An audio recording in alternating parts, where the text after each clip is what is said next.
Hello everyone, this is Umar Shabbir. दोस्तों, मोहम्मद आमिर कह रहे हैं कि मैंने जो प्रेडिक्शन की थी कि इंडिया सेमीफाइनल में नहीं जाएगा, मैं आज भी उस पर कायम हूँ कि इंडिया सेमीफाइनल में जा नहीं रहा था। इन्होंने ये मैच ख़रीदा है। अब ये बात उन्होंने क्यों की? उन्होंने कहा है कि यार, हिटमेयर का जो आउट था वो तो आउट था ही नहीं। वो तो साफ पता चल रहा था कि बॉल उसके बैट पे लगी है, लेकिन जानबूझ के उसको आउट दिया गया क्योंकि ये सबसे बड़ा ख़तरा था इंडियन टीम के लिए।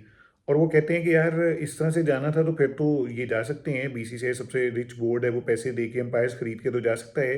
बट आप ये देखें कि अगर हिटमायर खड़ा होता तो इजीली 225 या 230 प्लस स्कोर होता, जो कि इंडिया कभी भी चेज नहीं कर सकता था, क्योंकि अभी भी इंडिया संजू सैमसन के होते हुए भी, बहुत लंबी इनिंग खेलते हुए भी, एंड वाले ओवर में जाके स्कोर को चेज करने की तरफ गया है। और अगर हिटमायर बड़ा स्कोर कर जाता तो फिर ये जो अभी बैट्समैन चले हैं संजू सैमसन, ये भी कोलैप्स कर जाते, क्योंकि ये प्रेशर में आ जाते बहुत बड़ा स्कोर चेज करना है। अच्छा, इस बात में तो कोई शक नहीं है कि जो हिटमायर का आउट हुआ है वो 50-50% है, यानी कि थोड़ा सा स्पाइक आया भी, उसमें शायद बैट्समैन को एज मिल सकता था, बट क्योंकि स्पाइक थोड़ा हो या ज़्यादा हो, यानी बहुत माइनर भी था तो था, इसका इसमें ये नहीं है कि बिल्कुल ही नहीं था। तो ठीक है, उसमें कुछ डिसीजन हुआ जो इंडियन साइड को कवर कर गया। बट भाईजान, ऐसा भी नहीं है कि जो इंडिया है वो सेमीफाइनल में जा ही नहीं सकता था। आप देखें कि हिटमायर ने वाकई में वन साइडेड बहुत ज़बरदस्त परफॉर्मेंसेस दी हैं। यानी उसने एक बहुत अच्छे कैचेस पकड़े। उसने इस वर्ल्ड कप में वेस्ट इंडीज़ को बहुत अच्छे अच्छे मैचेस जितवाने में हेल्प आउट किया। सबसे ज़्यादा मेरे ख्याल से सक्सेस भी अभी इस वर्ल्ड कप में उसी की हैं। और हर तरह से बेहतरीन जो उसने कैचेस लिए हैं भाई, वो तो अनबिलीवेबल है आज भी। यानी बाकी सारे कैचेस छोड़े थे, बाकी सारे हाथ से बॉल छोड़ के बाउंड्रीज करवा रहे थे, बट वो बहुत अच्छा परफॉर्म कर रहा था। सेम इधर से संजू सैमसन ने उस तरह से परफॉर्म किया लाइक अ चैंपियन। और हुआ ये कि जो हिटमायर हैं उनकी विकेट नेचुरली गिर गई, और दूसरी तरफ से संजू सैमसन स्टैंड कर गए। बाकी ना तो जो यानी नीचे से आके थोड़ा बहुत खेला वेस्ट इंडीज़ के लड़कों ने भी, और इधर से अगर आप देखें तो सबने थोड़ी थोड़ी बारी लगाई। तो कहने का मकसद ये है कि यार, दोनों तरफ से कोशिश हुई, दोनों तरफ से एक एक प्लेयर ने फुल जान मारी।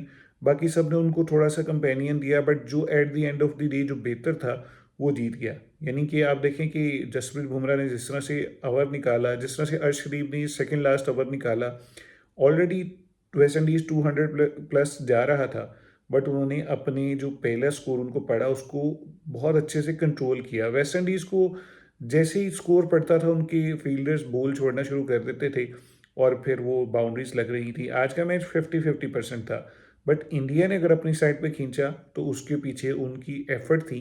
और वेस्ट इंडीज़ बहुत अच्छा परफॉर्म करते हुए भी आज इंडिया के आगे सरेंडर कर गया। और भाईजान, जो at the end of the day जो विनर होता है वही विनर होता है। अगर आप कहेंगे कि फ़लाँ का आउट हो जाता है या नहीं होता, या फ़लाँ का फैसला सही होता गलत होता, वो तो बातें ही हैं। हाँ, हो सकता है कि मैं तो ये इस बात का कायल हूँ कि बीसीसीआई के पास पैसा इतना ज़्यादा है, कुछ अंपायर्स को ये ज़रूर होता है कि यार आज अगर इनके हक में फ़ैसला दे देंगे, डायरेक्ट लोग बिके भी नहीं होते हैं। समटाइम्स ये लालच होता है कि आज इनके हक में फ़ैसला देंगे, कल को हमें पैसे मिल सकते हैं, ये हमें दोबारा रख लेंगे अपने किसी मैच में। तो हर बंदा भाई अपने लालच को तो होता है, हर किसी को फाइनेंशियल सिक्योरिटी तो चाहिए होती है। आपने तो, यानी मोहम्मद आमिर की बात है, आपने तो पैसे के पीछे क्या क्या कुछ किया है वो तो सबको पता है। खैर, यानी ये नहीं, मैं आपको बुरा नहीं कह रहा, लेकिन एक बात बता रहा हूँ कि इंसान को कहीं ना कहीं इस चीज़ की फ़िक्र होती है कि हमारा भी फाइनेंशियल जो फ्यूचर है वो सिक्योर होना चाहिए। तो इस दबाव में आगे कुछ लोग इस तरह के डिसीजंस कर सकते हैं।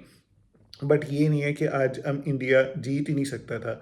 उन्होंने जीता भी है, और बहुत अच्छे से संजू सैमसन ने आज अपनी इनिंग डेवलप करके इंडिया को जीत दिलाई है। सो हिटमायर का जो आउट है उसके ऊपर दोबारा ये देखना चाहिए, लेकिन ऑब्वियसली वो बाहर हो चुकी हैं, अब ये आउट ऑफ डिस्कशन हो चुकी है चीज़। अभी के लिए मुझे दीजिए इजाज़त, अगले वीडियो में आपसे मुलाकात होगी, तब तक के लिए गुड बाय।